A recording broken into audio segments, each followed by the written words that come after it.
Oke, nah contoh berikutnya adalah kadangkala ketika kita membuat model 3 dimensi, kita berdasarkan acuan dari objek asli atau gambar dari objek asli tersebut. Nah, contohnya kayak gini. Contohnya kita mau bikin botol nih, kita pakai acuan gambar botol ini. Nah, kita bisa jadikan nih gambar ini sebagai gambar referensi atau kita gambar acuan untuk membangun model 3 dimensinya. Nah, untuk membuat model ini, karena botol ini bentuk lebih gampang dibentuk menggunakan model dasar itu silinder, maka saya pakai model awalnya itu adalah silinder. Oke, nah kita kembali ke Blender. Saya akan hapus kotak ini, lalu saya tambahkan silinder. Oke. Oke, nah saya tambahkan silinder. Tinggal Shift A, Mesh, kemudian silinder. Oke. Nah, setelah tambahkan silinder, saya mau rubah sudut pandangnya dari depan, tepat dari depan, jadi 6/1. Lalu untuk menambahkan gambar tersebut supaya muncul di Blender, tinggal pilih Add di bagian sini, Add, kemudian Image, kemudian Background. Lalu pilih lokasi tempat gambar tersebut disimpan dan pilih gambarnya. Oke, Milo. Oke. Nah, sudah tersimpan kayak gini. Sabar, saya bikin dia ke tengah sedikit, pas-pas di tengah.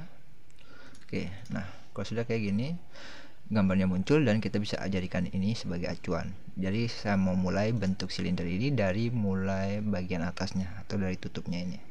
Jadi kelihatan bahwa ukuran silindernya lebih besar, maka saya perlu perkecil dia. Lalu saya geser ke atas, S lagi, geser ke atas lagi. Oke, kayak gini. Lalu saya bisa mode wireframe supaya kelihatan belakangnya. Lalu ke modeling. Oke, kita perbesar. Kita lihat ukurannya S kayak gini.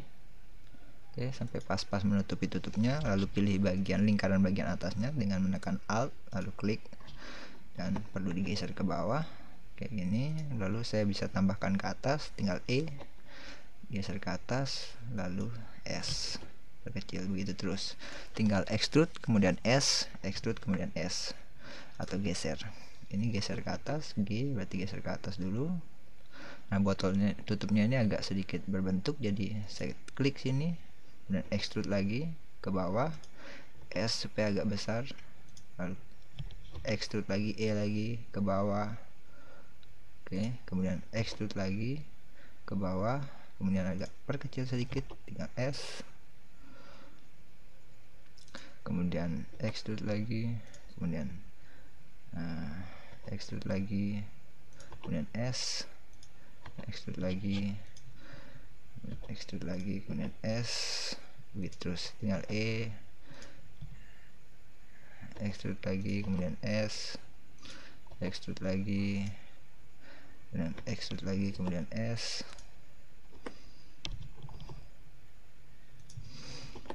Oke, nah mulai dari leher botolnya tinggal extrude ke bawah. Ini agak sama ukurannya, kita anggap sama.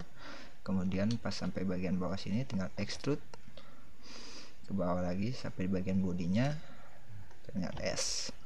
Nah, ini tidak harus menutupi semuanya, tapi paling tidak di bagian bawah sini. Kemudian di bagian sini kan ada selisih, kita bisa pakai loop cut. Loop cut itu Ctrl R, tinggal Ctrl R, lalu kita bagi jadi beberapa bagian. Oke, kayak gini. Oke, tinggal S, rubah ukurannya supaya mirip botolnya. Ini juga S supaya mirip botolnya.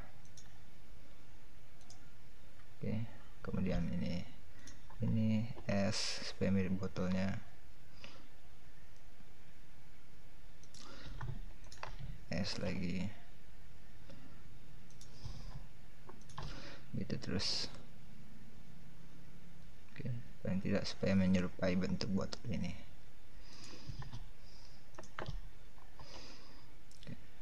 Oke, kalau sudah tertutup, kita pilih lagi bagian yang paling bawah. Lalu kelihatan ada lekukan sedikit di sini, berarti tinggal extrude, kemudian perkecil sedikit. Oke, geser sedikit ke bawah, kemudian extrude lagi ke bawah, extrude lagi ke bawah, kemudian agak perbesar itu berarti pakai S. Oke, kemudian extrude lagi ke bawah, bisa perlahan-lahan di sini atau bisa kayak pakai loop cut kayak tadi. Sini saya contoh perlahan-lahan, extrude S, extrude S lagi, extrude, ini agak melengkung sedikit ke bawah, extrude, ini agak membesar lagi, extrude, kemudian ini rata. Sampai sini ada lengkungan sedikit, extrude S, extrude S lagi, begitu terus sampai di bagian paling bawah, extrude S, extrude S lagi, extrude S sedikit, extrude S agak mengecil sedikit di sini, extrude S membesar sedikit, lalu mulai mengecil ke bawah. Oke, extrude,